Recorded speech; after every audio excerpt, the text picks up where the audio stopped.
말씀은 로마서 6장 1절에서 5절입니다.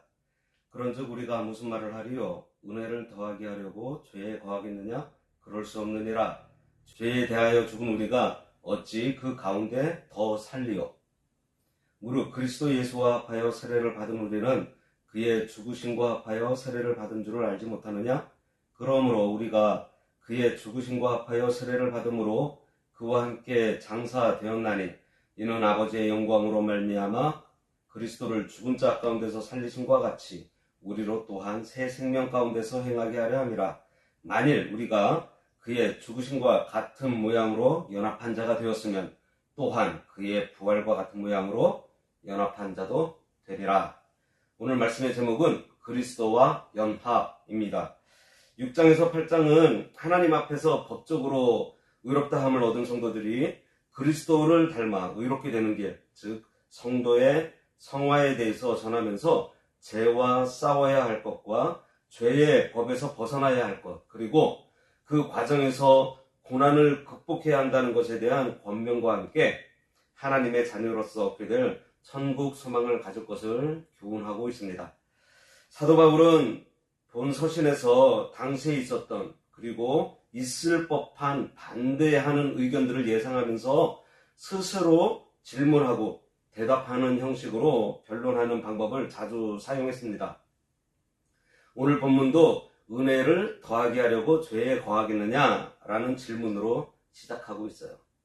사실 믿음으로 의를 얻고 은혜로 구원받는다는 구원론이 전파된 이래로 가장 크게 문제되었던 것은 죄가 더한 곳에는 은혜가 더욱 넘친다고 5장 20절에서 바울이 얘기한 것으로 인해 은혜를 받으려면 더 많은 죄를 지어도 된다는 등의 왜곡하는 자들이 있었습니다. 이러한 복음에서 벗어나 도덕적이지 못한 현상은 바울 당시에도 있었던 것 같아요. 바울은 이신득의 가르침을 오히려 방종의 근거로 삼았던 고린도 교회 때문에 크게 근심하기도 했었습니다.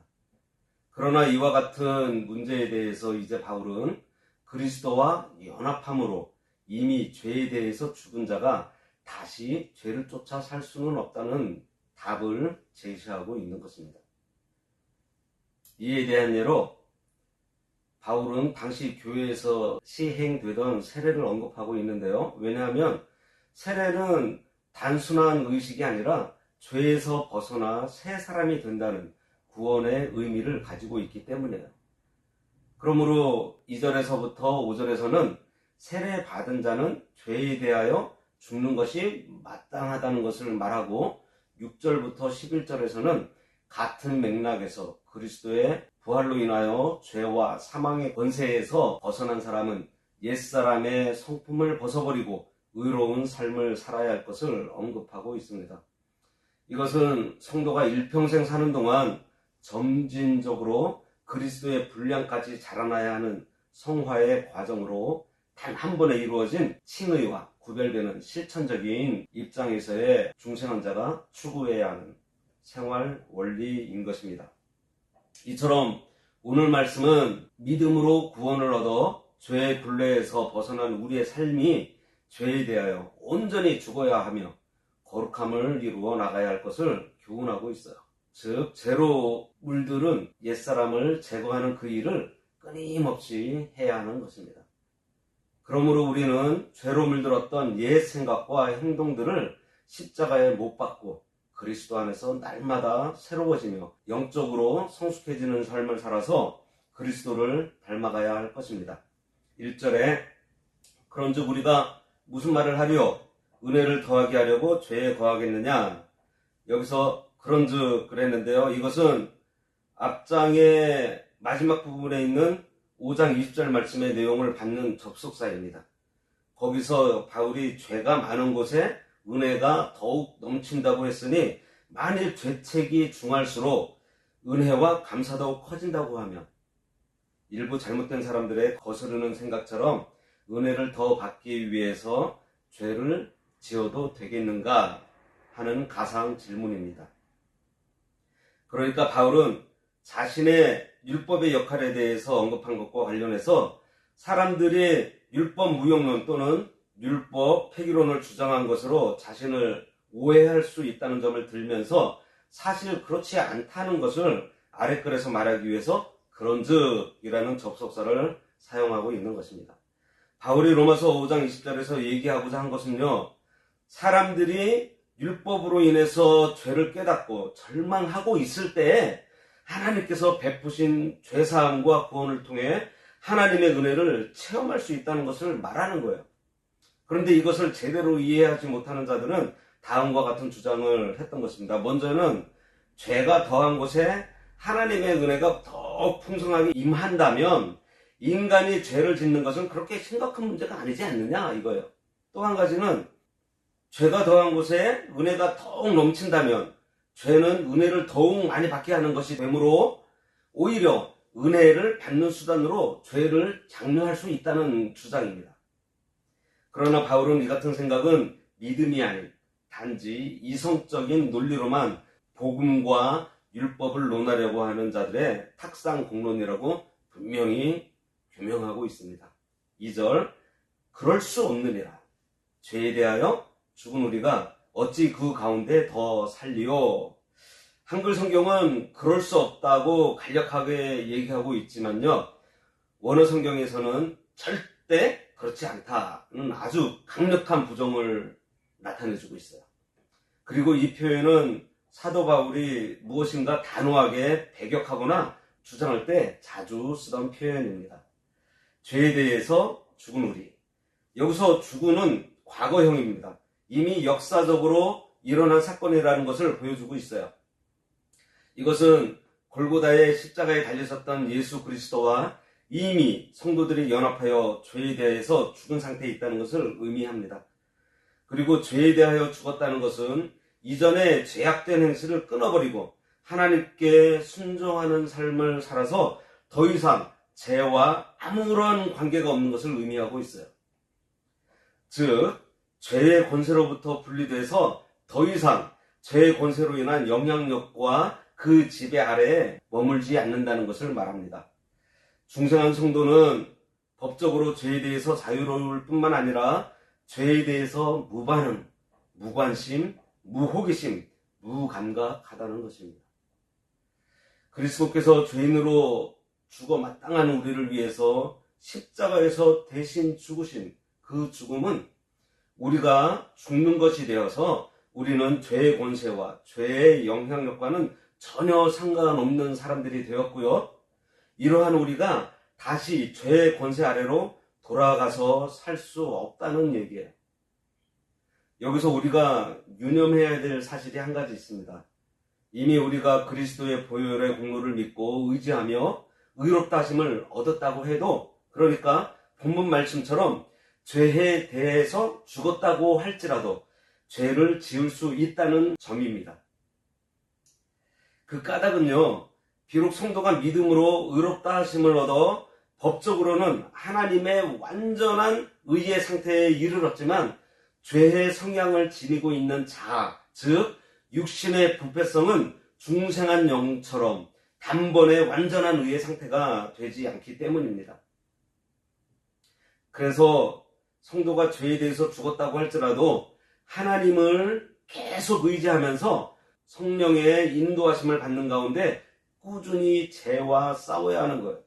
이러한 싸움은요, 성도가 실제적으로 완전한 의의 상태에 도달하는, 곧 예수 그리스도께서 재림하셔서 사탄의 권세를 괴멸하는 그때까지 이 거룩한 공동체, 교회의 일원으로 계속 싸워 나가야 하는 것입니다. 이것을 비유해서 성도는 마치 길을 가는 사람이라고 할 수 있어요. 길을 가다 보면 돌불에 걸려서 넘어질 수도 있고요. 여러 장애물들이 있지만 다시 일어나거나 그 장애물을 헤쳐나가면서 결국 목적지를 향해 나가야 하는 것과 같습니다. 3절과 4절 보겠습니다. 무릇 그리스도 예수와 합하여 세례를 받은 우리는 그의 죽으심과 합하여 세례를 받은 줄을 알지 못하느냐?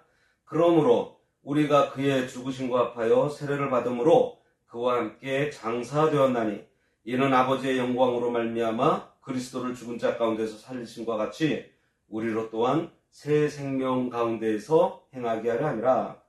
이 말씀은 2절에 있는 죄에 대하여 죽은 우리에 대한 부연 설명으로 세례의 의미에 대하여 전하고 있습니다.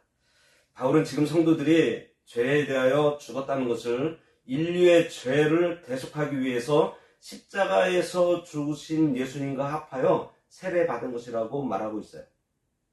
중생한 성도는 세례받은 자들로 세례는 주님과 하나로 연합되었다는 뜻입니다.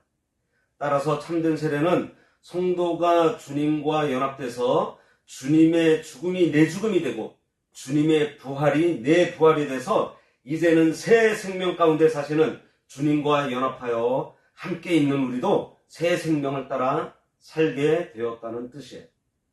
세례의 뜻은요, 씻어서 정결하게 된다는 뜻으로 잠근다, 뿌린다, 씻는다는 뜻이 있습니다.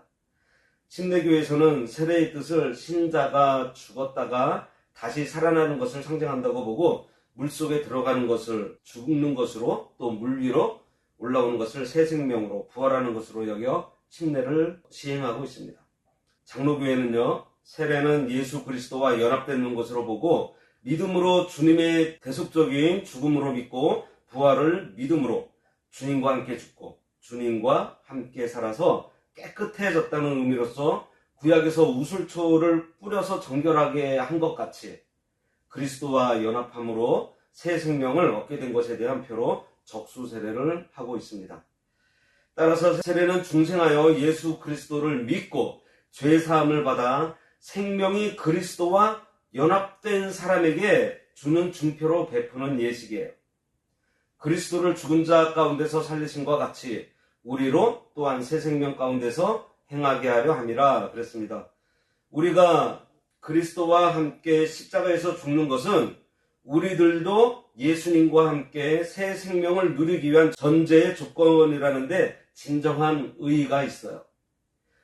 그리스도께서 죽음에서 부활하신 것처럼 옛사람을 십자가에 못 박은 우리는 성령의 인도하심을 따라 사는 새 사람으로 거듭난 것입니다. 죄 가운데 있었던 우리를 구원하여 살리신 이유가 주님처럼 우리도 부활의 새 생명으로 살게 하려는 거예요.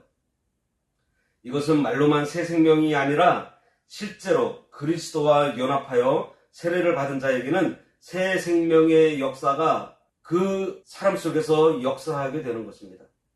그래서 겉사람은 후패하지만 속사람은 날로 날로 새로워지는 것입니다. 이러한 새 생명의 역사는 우리에게 죄를 지으라고 충동하지 않아요. 우리로 하나님의 형상을 쫓아 살게 하고요, 하나님의 능력을 쫓아 살도록 역사합니다. 그래서 우리에게 하나님의 지혜, 하나님의 분별력, 하나님의 거룩함으로 살 것을 요구하고 있어요. 5절입니다. 만일 우리가 그의 죽으심과 같은 모양으로 연합한 자가 되었으면 또한 그의 부활과 같은 모양으로 연합한 자도 되리라. 여기서 연합한 자가 되었으면 이라고 되어 있는데요, 이를 보다 정확하게 얘기하면 되었으니로 번역되어야 할 것 같아요. 왜냐하면 이 문구는 어떤 조건이나 가정을 얘기하고 있는 것이 아니고 기정사실을 얘기하고 있기 때문입니다. 그래서 이것은 성도가 세례를 받음으로 예수님과 연합되었기 때문에 모든 죄는 예수님께서 지셨고 내가 받을 사형을 예수님께서 대신 받으셨고 내가 장사되어야 할 것을 예수님께서 대신 장사되신 바 되었다는 사실을 믿고 이제는 예수님께서 부활하신 새 생명으로 내게로 와서 연합되어서 내 영이 살았고 영생의 삶을 누리게 되었다는 것입니다. 그러니까 영생을 누리게 될 것이다가 아닌 영생을 누리게 되었다, 그런 의미인 거예요. 다음 시간에는 성도가 그리스도와 연합된 결과에 대해서 살펴보도록 하겠습니다. 기도하겠습니다. 하나님 아버지, 은혜를 감사합니다. 그리스도의 십자가 보혈의 공로와 죄와 사망의 권세를 이기시고 부활하신 공로를 믿음으로 의인 삼아 주시고 그리스도와 연합하게 하신 아버지의 크신 은혜 감사합니다.